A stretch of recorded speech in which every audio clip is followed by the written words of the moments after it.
I watched 10 cement trucks roll down Maple Street like tanks heading into battle. Each one weighed 40,000 pounds when fully loaded. Each one carried enough concrete to bury a swimming pool forever. The HOA president stood on his manicured lawn in his silk pajamas, screaming at the drivers to stop. But it was too late. The first truck had already backed up to his precious kidney-shaped pool, the one he bragged about at every board meeting, the one that cost more than most people make in 2 years. As the concrete began to flow like thick gray lava into that crystal-clear water, I felt something I had not felt in months. Justice. Sweet, cold, permanent justice. You see, 3 weeks earlier, these same people had burned down my barn. They thought they could destroy my life and walk away clean. They were wrong. Dead wrong. My name is Sarah Martinez, and I have owned this 40-acre ranch for 22 years. I built it from nothing but dirt and dreams. When I first bought this land, there was nothing here except rolling hills and oak trees as far as you could see. No neighbors, no HOA, no rules except the ones God wrote into the rhythm of the seasons. I saved every penny for 15 years to buy this property. I was a single mother working 2 jobs, cleaning offices at night and serving tables during the day. But I had a vision. I wanted to build something real, something that would last, something my children could inherit and be proud of. The barn was the first structure I built, not the house. The barn. It was a beautiful thing, crafted from reclaimed wood and built with my own hands over 3 summers. It stood 40 feet tall with a classic gambrel roof and weathered red siding that glowed like copper in the sunset. Inside, I kept my horses, my tools, and 20 years of memories. The barn became the heart of everything. My daughter took her first steps in that barn. My son learned to ride his bike in the wide aisle between the stalls. When storms came, the whole family would sit in the loft and listen to the rain drumming on the metal roof. It was more than a building. It was home. But then the developers came. They bought the land around me and built Meadowbrook Estates, 96 identical houses with identical lawns and identical mailboxes. And with those houses came the Meadowbrook Homeowners Association. Corinne Whitfield became the president, a sharp-faced woman with perfectly styled blonde hair and a voice like broken glass. At first, they were friendly enough. They invited me to their meetings. They talked about property values and community standards. They said they wanted to work together to keep the neighborhood beautiful. I thought they were reasonable people. I was wrong. The first letter arrived on a Tuesday morning in September. It was typed on official HOA letterhead with Corinne's signature at the bottom. The subject line read, "Notice of violation." My barn, they claimed, violated the architectural guidelines of the community. It was an eyesore. It lowered property values. It had to go. I laughed when I read it. My barn was built 5 years before their first house was even planned. How could I violate rules that did not exist when I built it? I called Corinne directly. I explained the timeline. I offered to plant trees to screen the barn from their view. I suggested a compromise. Corinne's response was ice cold. The barn had to be removed. Period. The HOA had the right to enforce community standards on all properties within the district boundaries. My ranch was now inside those boundaries whether I liked it or not. I had 30 days to comply or face legal action. That night, I stood in my barn and ran my hands along the wooden beams I had cut and sanded myself. I thought about all the hours I had spent building this place, all the dreams I had poured into every nail and board. They wanted me to tear it down because it did not fit their vision of suburban perfection. I made a decision that would change everything. I would not tear down my barn, not for Corinne Whitfield, not for the HOA, not for anyone. This was my land, my life, my legacy, and I would fight for it. The war began the next morning. I woke up to find a white sedan parked at the end of my driveway. Inside sat a man with a clipboard and a camera. He was taking pictures of my barn from every angle. When I walked toward him, he started his engine and drove away. But he would be back. They always came back. The violations started arriving daily. My mailbox was the wrong color. My fence was 6 inches too high. My pasture had weeds that exceeded the maximum height allowed. Each violation came with a fine: $50, $100, $200. The amounts kept growing like a cancer. Karen called it progressive enforcement. I called it harassment. Every morning brought a new inspector, a new citation, a new threat. They measured my grass with rulers. They counted the number of dandelions in my field. They took photographs of my horses like they were gathering evidence for a criminal trial. The worst part was watching my animals suffer. My horses could sense the tension. They became skittish and nervous. Strangers with clipboards and cameras walked the fence line daily. The constant intrusion stressed them so badly that my mare stopped eating. I had to call the veterinarian twice in 1 month. The financial pressure was crushing. The fines reached $500 per day, per violation. Some days I received 3 or 4 different citations. My savings account was bleeding money faster than I could earn it. I took out a second mortgage on my house just to pay the legal fees.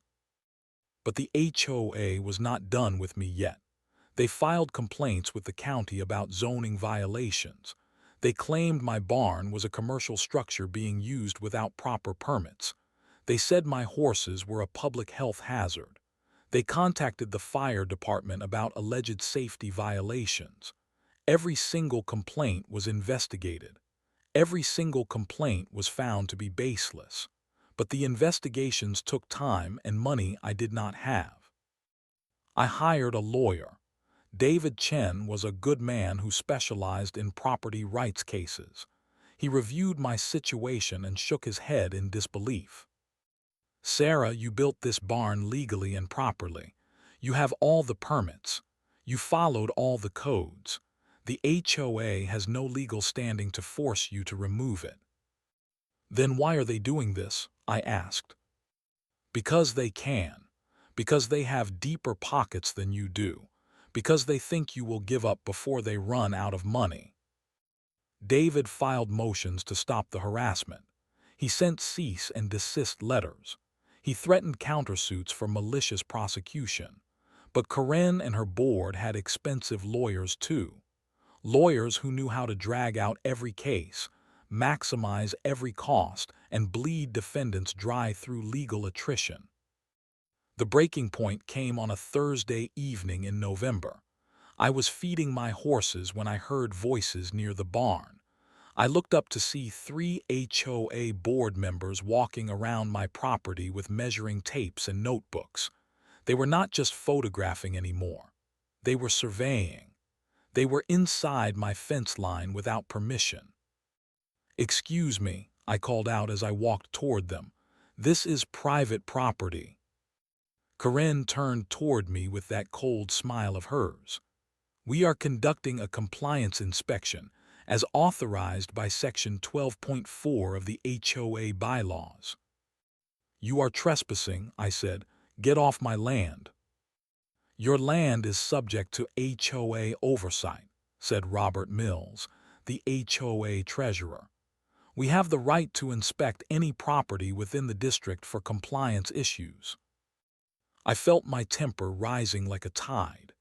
These people had invaded my life, threatened my livelihood, and now they were standing in my barn like they owned it. "Get out," I said.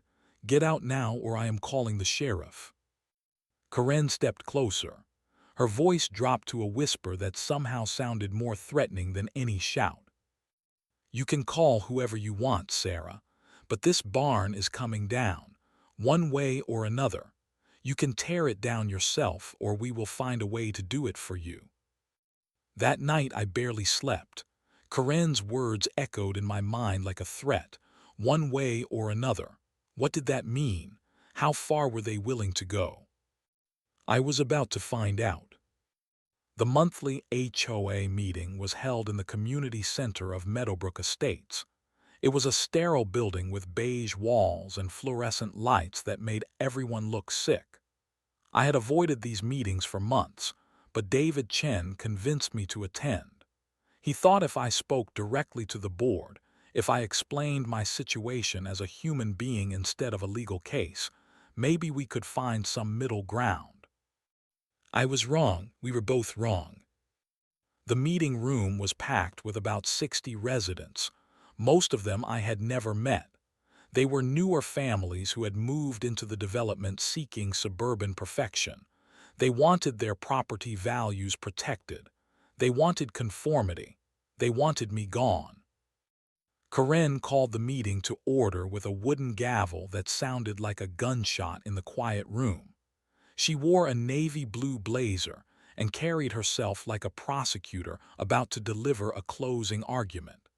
The first item on the agenda was listed as the Martinez property issue. "Ladies and gentlemen," Corinne began, "we are here tonight to discuss a serious threat to our community standards. The Martinez Ranch has become a symbol of everything we moved here to escape: deteriorating structures, agricultural odors, property values that refuse to conform to our carefully planned aesthetic." I felt my face flush with anger. Agricultural odors. My horses were cleaner than most of the dogs in this neighborhood. Corinne continued her presentation with photographs of my barn projected on a screen. She had pictures from every angle, including aerial shots taken from a drone. She pointed to peeling paint, weather stains, and other signs of normal wear that come with any working building. "This structure," she said, pointing at my beautiful barn, "is a blight on our community. It lowers the value of every home within sight of it. More importantly, it sends a message that rules do not matter in Meadowbrook Estates." The crowd murmured agreement. I felt like I was sitting in a courtroom watching my own trial. When Corinne finished, she opened the floor for comments. One by one, my neighbors stood up to condemn my barn. They talked about property values and community standards. They said I was selfish for refusing to comply. They said I was holding back the progress of the entire neighborhood. A woman named Linda Stevens stood up near the back. "I moved here from the city to escape exactly this kind of problem. Rural properties with no oversight, no standards. If we allow this barn to remain, what message does that send? What other violations will we have to tolerate?" An elderly man named Frank Morrison nodded vigorously. "Property values in this area have increased 40% since the development was completed. That barn is threatening all of our investments." Finally, Corinne called on me to speak. I walked to the front of the room on shaking legs. 60 pairs of eyes stared at me like I was a criminal. "My name is Sarah Martinez," I began. "I have owned my ranch for 22 years, long before any of you lived here, long before this HOA existed. I built that barn with my own hands over 3 summers. It is not a blight. It is not an eyesore. It is a working agricultural structure on a working ranch." I paused to take a breath. The room was silent except for the hum of fluorescent lights. "I understand you want to protect your property values. I respect that. But my barn was here first. I have offered to plant screening trees. I have offered to repaint and repair any cosmetic issues. I am willing to work with you to find a solution that works for everyone." Corinne stood up before I could finish. "Mrs. Martinez, this is not a negotiation. The architectural guidelines are clear. Non-conforming structures must be removed. You have had ample time to comply voluntarily." "And if I refuse?" I asked. Corinne smiled that cold smile again. Then we will pursue all legal remedies available to us, including forced removal at your expense. I felt the room shift around me.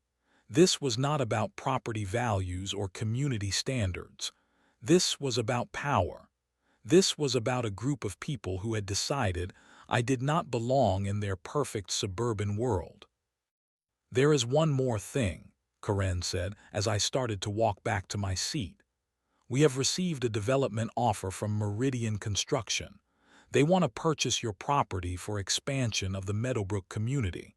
The offer is quite generous, $2.5 million for your 40 acres. The room went silent. $2.5 million. Now I understood. This was not about my barn at all. This was about my land. They wanted to force me out so they could sell my ranch to developers. I turned back toward Corinne with fire in my eyes. My ranch is not for sale, not to you, not to Meridian Construction, not to anyone. I walked out of that meeting knowing that war had been declared. There would be no compromise, no middle ground, no mercy. Corinne and her HOA would stop at nothing to get my land. I just did not know how far they were willing to go. It was 3:17 in the morning when I woke up to the smell of smoke.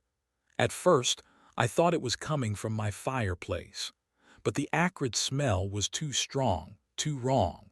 I stumbled out of bed and looked out my bedroom window toward the barn. Orange flames were licking up the side of the building like hungry tongues. My barn was on fire. I threw on clothes and ran outside barefoot. The fire was spreading fast, climbing the wooden walls toward the roof. The horses were screaming in terror from the pasture where I had moved them the week before. Thank God I had moved them. If they had been inside the barn, they would have died. I called 911 with shaking hands. "My barn is on fire. Please send the fire department to 2847 County Road 15. The volunteer fire department arrived within 10 minutes, but it was already too late. The entire structure was engulfed in flames that reached 50 feet into the night sky. The metal roof had begun to buckle and collapse. 22 years of memories were turning to ash and smoke. Fire Chief Mike Henderson found me standing in my front yard watching my life burn down. He was a good man who had known me since I moved to the area. His face was grim as he approached. "Sarah, I am sorry. There was nothing we could do. The fire was too advanced when we arrived." "How did it start?" I asked through tears. Mike looked uncomfortable. He glanced back at the burning barn, then at me. "We will have to wait for the fire investigator to make a determination. But Sarah, this does not look accidental." My blood turned to ice. "What do you mean?" "The fire started in multiple locations. There are scorch patterns that suggest accelerant was used. Someone wanted this barn to burn fast and hot." I stared at the flames consuming everything I had worked for. Someone had done this on purpose. Someone had crept onto my property in the middle of the night and set fire to my barn. The barn I had built with my own hands. The barn that held my tools, my equipment, my memories, my life. "Who would do this?" I whispered. Mike put his hand on my shoulder. "I do not know, but we will find out." The fire burned for 4 hours. When the sun rose, all that remained was a blackened concrete foundation and twisted metal beams. The smell of burned wood and melted plastic hung in the air like a funeral shroud. Everything was gone. My tools, my equipment, the antique tractor my father had given me, photo albums I had stored in the office, all of it reduced to ash and charred debris.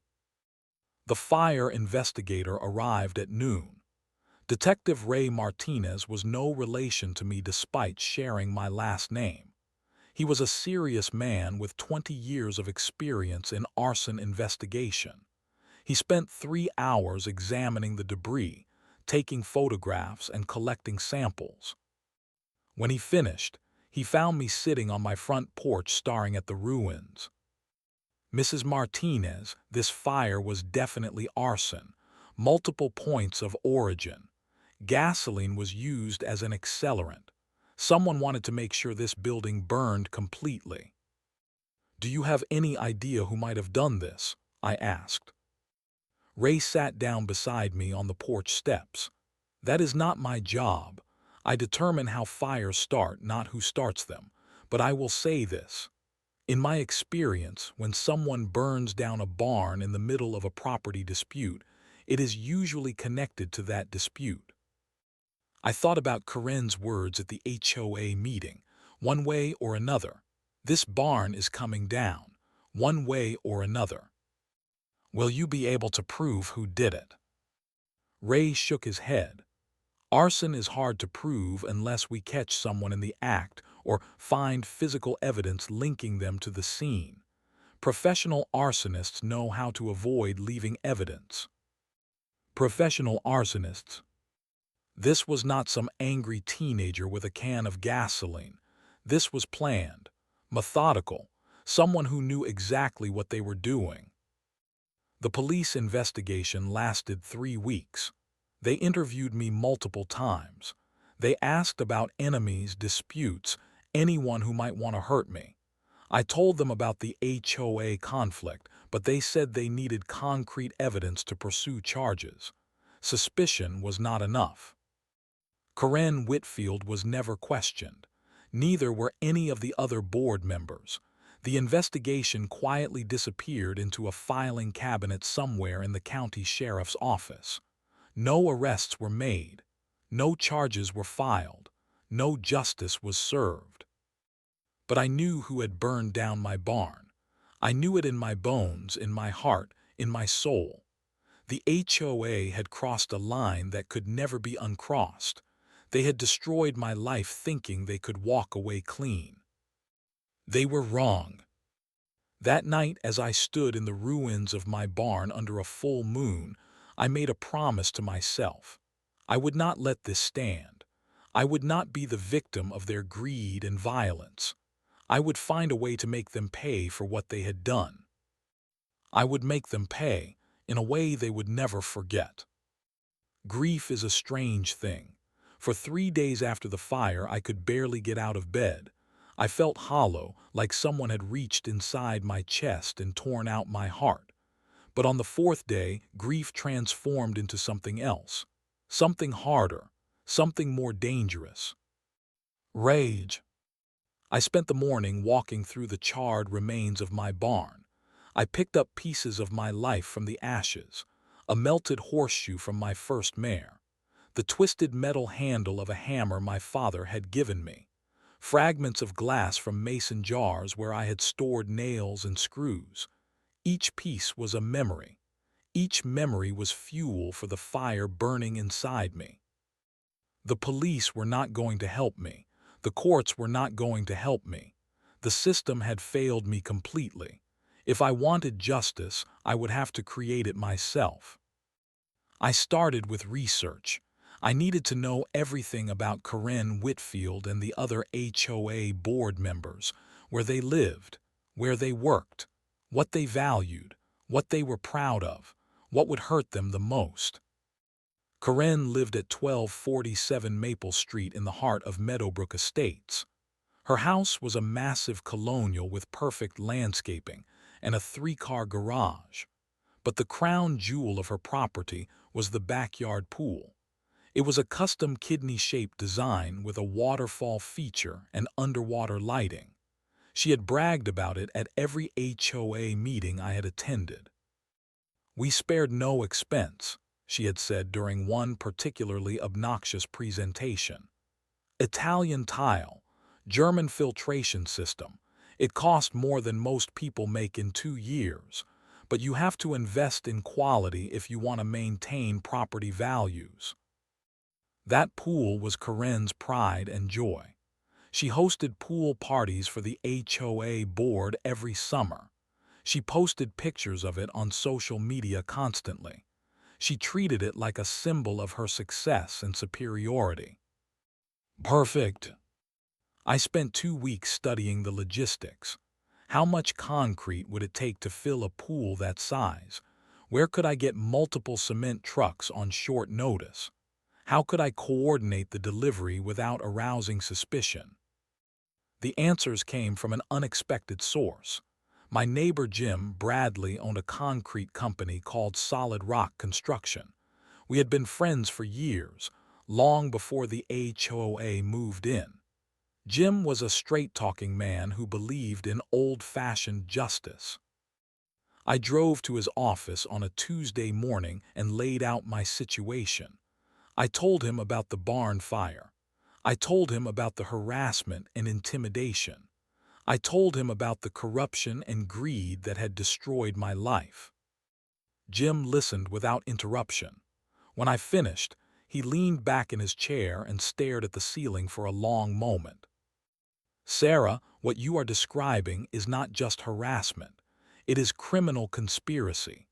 These people burned down your barn to force you off your land so they could profit from development deals. I know that, but I cannot prove it. And even if I could, the system is rigged in their favor. They have money and lawyers and political connections.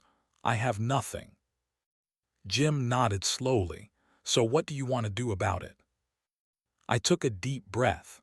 I want to send them a message they will never forget. I want to show them what it feels like to lose something they love. I want to fill Corinne Whitfield's pool with concrete. Jim was quiet for a long time. Then he started to smile. It was not a nice smile. It was the kind of smile a predator shows before it strikes. How many trucks do you think we will need? We spent the next hour planning every detail. A standard residential pool holds about 20,000 gallons of water. The same volume of concrete would require 10 fully loaded cement trucks. Each truck would need to arrive within a tight time window to avoid the concrete hardening before it could be pumped. The timing was critical. The HOA board met every third Wednesday of the month at 7 p.m. in the community center. Corinne would be in that meeting for at least 2 hours, giving us the perfect window to execute the plan. Jim had 10 trucks available. He also had drivers who were tired of watching small business owners get crushed by bureaucrats and bullies. When he explained the situation, every single driver volunteered for the job. "We will do this for free," said Tommy Rodriguez, Jim's lead driver. "Some things are more important than money." The plan was simple but devastating. While Corinne sat in her HOA meeting talking about community standards and property values, 10 cement trucks would arrive at her house. They would back up to her pool and begin pumping concrete. By the time she got home, her precious pool would be a solid block of gray stone. Permanent, irreversible, perfect justice. The night before the operation, I could barely sleep. 22 years of anger and grief and frustration were about to be channeled into one perfect moment of revenge. Corinne had taken everything from me. Tomorrow, I would take something from her. Something she would never get back. Wednesday, March 15th, 7 p.m.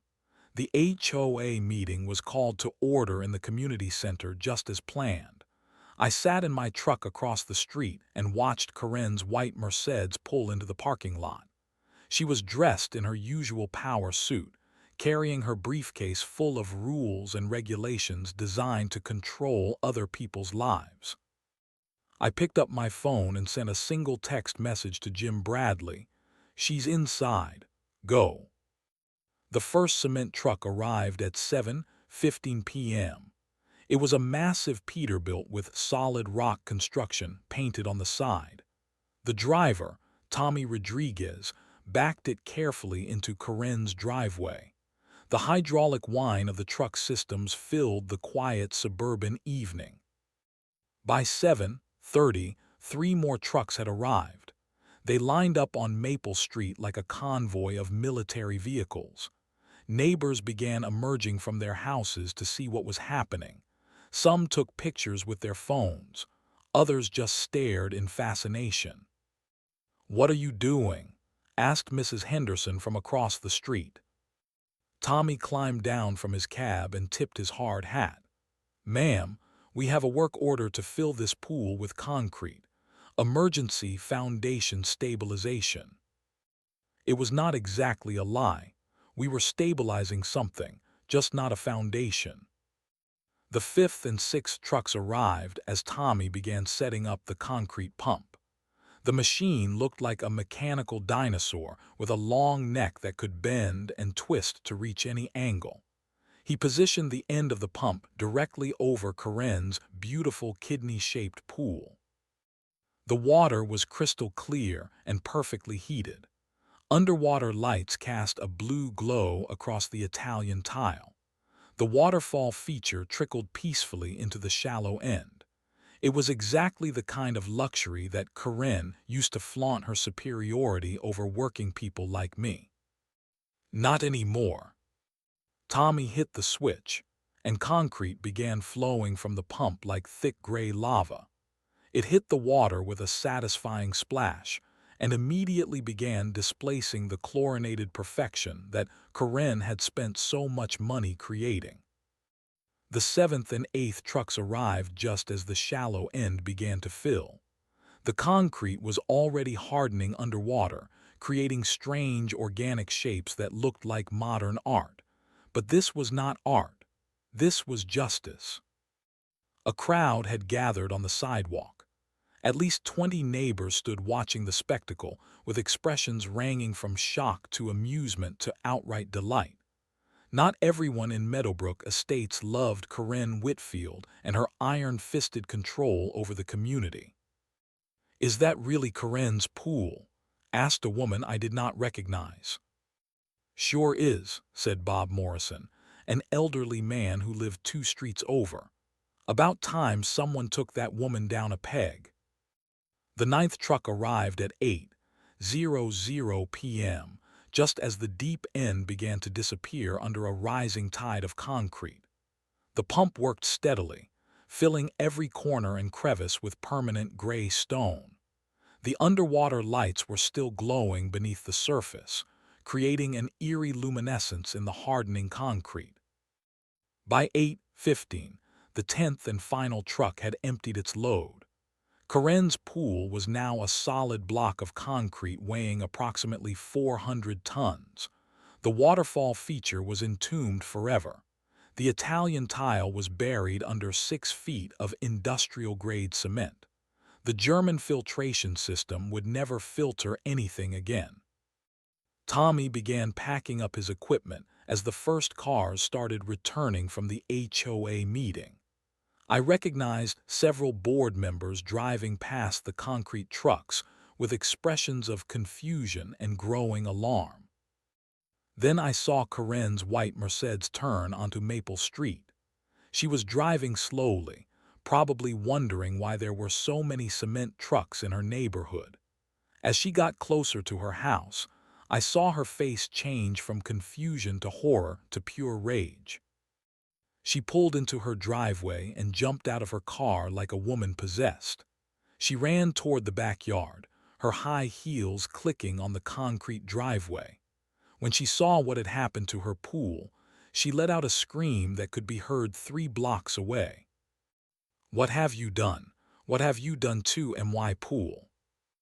Tommy was loading the last of his equipment onto the truck.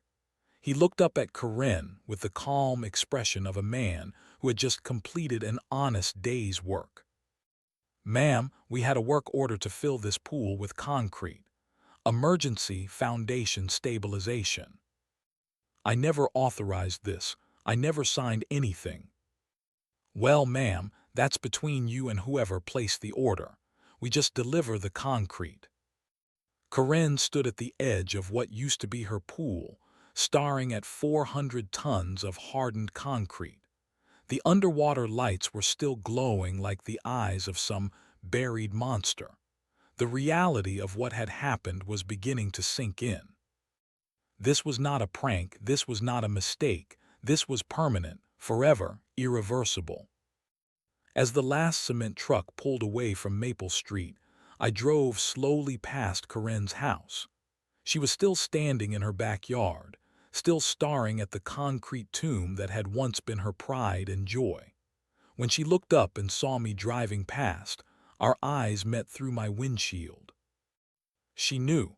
In that moment, she knew exactly who had done this and why. I rolled down my window and called out to her across the night air. That's what happens when you burn down someone's barn. Then I drove home to my ranch, where the foundation of my own barn was still stained with ash and sorrow. But tonight, for the first time in months, I slept peacefully. The story of Corinne's concrete pool spread through the county like wildfire. By Thursday morning, it was front-page news in the local paper. By Friday, news trucks were parked on Maple Street interviewing neighbors about the mysterious cement truck invasion. Corinne hired lawyers. She filed police reports. She demanded investigations. But the concrete was already harder than granite, and Tommy Rodriguez had done nothing illegal. He had been hired to deliver concrete to a specific address, and that is exactly what he did. The real investigation began when Corinne's insurance company sent adjusters to examine the damage. They wanted to know how and why someone had filled her pool with concrete. The insurance investigators were much more thorough than the local police had been about my barn fire. What they discovered was interesting, very interesting. Corinne's phone records showed multiple calls to a number registered to Meridian Construction in the weeks before my barn burned down. Bank records revealed a $50,000 deposit into her personal account just 3 days after the fire. The insurance investigators found what the police had not bothered to look for: evidence of conspiracy. The story unraveled quickly after that. Corinne had been taking bribes from Meridian Construction to force me off my land. The barn fire was part of a coordinated campaign to make my property uninhabitable so I would sell to the developers. The HOA harassment, the escalating fines, the trespassing, the arson, it was all part of the same criminal enterprise. Federal investigators got involved when they discovered that Meridian Construction had been using similar tactics in 3 other counties. Corinne Whitfield was arrested on charges of conspiracy, arson, extortion, and mail fraud. She was sentenced to 8 years in federal prison. The HOA collapsed within 6 months. Half the board resigned in disgrace. The other half were voted out by angry homeowners who finally understood how corrupt their leadership had become. The new board's first official act was to revoke all outstanding violations and disband the Architectural Review Committee. I used the insurance money from my barn to build something better. The new barn is even more beautiful than the original, with solar panels on the roof and modern ventilation systems for the horses. But I kept the concrete foundation from the old barn as a memorial, a reminder of what can happen when greed and hatred go unchecked. Corinne's pool remains exactly as we left it: 400 tons of concrete that will outlast the pyramids. The new homeowners who bought her house after the foreclosure turned it into a decorative patio. They planted flowers around the edges and installed a fountain in the center. They said it was the most unusual water feature they had ever seen. Sometimes I drive past that house just to look at my handiwork. The concrete has weathered to a soft gray that almost looks natural. Birds perch on the edges where the waterfall used to flow. Children draw pictures on the smooth surface with colored chalk. It is beautiful in its own way, a monument to the truth that actions have consequences, that bullies eventually meet their match, that sometimes when the system fails, ordinary people have to create their own justice. Corinne burned down my barn thinking she could destroy my life and walk away clean. She learned the hard way that some people fight back. Some people refuse to be victims. Some people have friends with cement trucks. And some justice comes in forms you never see coming.